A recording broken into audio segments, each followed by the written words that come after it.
Well, hey, howdy. Welcome to the Camp Wounded Dog Workshop. I've had a couple folks ask about this, so I'm doing a quick video on this. It's how to light a 316 Coleman arc lantern or one of my 316Ts. The burner assembly is essentially the same, so it's the same procedure. First thing you gotta do is put fuel in it. On my 316Ts, you got to use a 13/16 wrench. Don't use channel locks or vice grips or anything like that. You're going to screw up your fun. The Coleman 316 is a slightly larger hex nut. Now I'm only putting about a half a pint in because I'm going to be shipping this guy out, so I'm going to just burn it off before I ship it. And I'm spilling this stuff all over the place. Here we go. Now obviously whenever you're fueling up your lantern, you don't want all kinds of spilled fuel all over the kitchen table or wherever you're lighting it. I gotta go find something to suck that up. Don't go, I'll be right back. Alright, here we go. I found it. Alright, I'm back.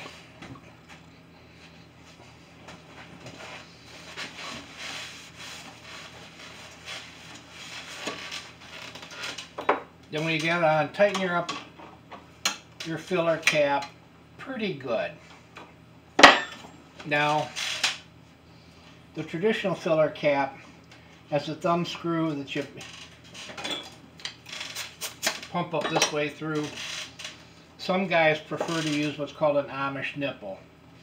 Basically it's the same size hex nut, but it has a tire pump nipple on it instead, so you can use a bike pump to pump it up. I'm going to start this using a hand pump. Now if you've never fired one of these up before, it might take a little bit of practice, so this is what I'd advise. Take your shade off.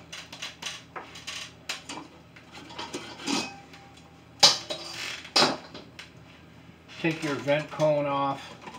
The vent cone, you gotta pooch it a little to get it off the manifold tubes. And then carefully take your globe off. You gotta work it around your manifold tube so you don't bust it. Alright, there you go. It's easier to light it this way if you're not familiar with the lighting procedure. Make sure your cap is good and tight. Close your valve. Open the set screw. And pump this guy up. The arcs really like pressure. You know, that's their friend. So, there you go, that's enough. Close your thumb screw. And then these are what are called torch lights. And what that means is the generator has to be really good and hot before you allow fuel to go in. Because you want your fuel to vaporize as soon as it hits the generator. If you don't heat your generator up enough, raw fuel is going to come through and you're going to have flames coming all over the place, and it'll take a minute or two to heat up your generator enough so that it burns correctly. So a lot of ways you can use it. You can, use one of these fancy barbecue lighters. I like my little butane lighter because it's hotter and it works quicker. So, original instructions say heat it up for about a minute. Now the original ones came with an alcohol torch that you put through the burner hole. See, I've got a little bit of fuel left in my generator from the last burn. So that's starting to vaporize.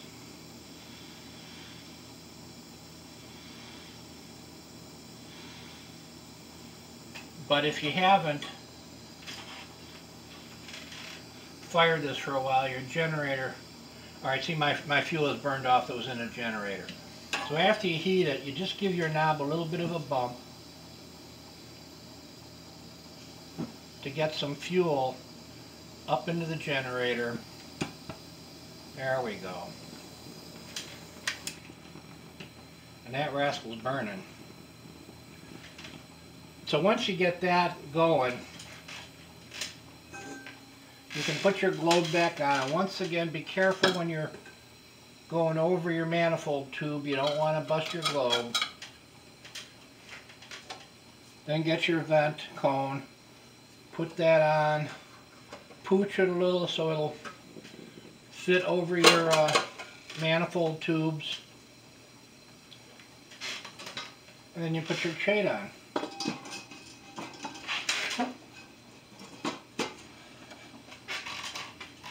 And you're good to go.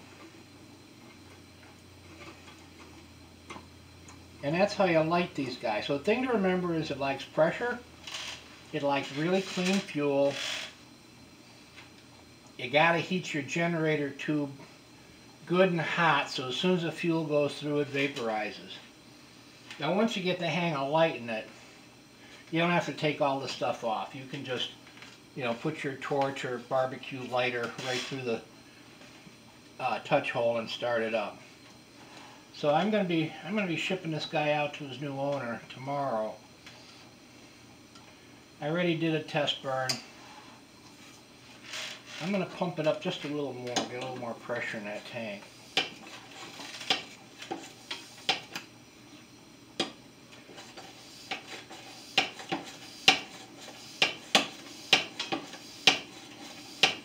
You can see how responsive it is to pressure. It likes that pressure. If you're using an Amish nipple and a bike pump, I wouldn't put more than 10 pounds of pressure in. So what you do is you just get one of these little pressure gauges, make sure you're not going to blow up. Anyway, that's it. That's how you light a 316 arc or a 316T arc. Similar procedure to 319s and any other torchlight lantern. Your generator, get it good and hot, clean fuel, buy some decent mantles, don't buy the cheap ones. And also, I tell everybody this, your first fire on any new lantern, do it on the front porch. That way, just in case it goes south, you don't lose your house. Alright, so that's it. Thanks for stopping by Camp Boondog Workshop. If you're interested in getting a 316T of your own, contact me and we'll build you one. Alright, that's it. Have a pleasant evening. Bye-bye, all.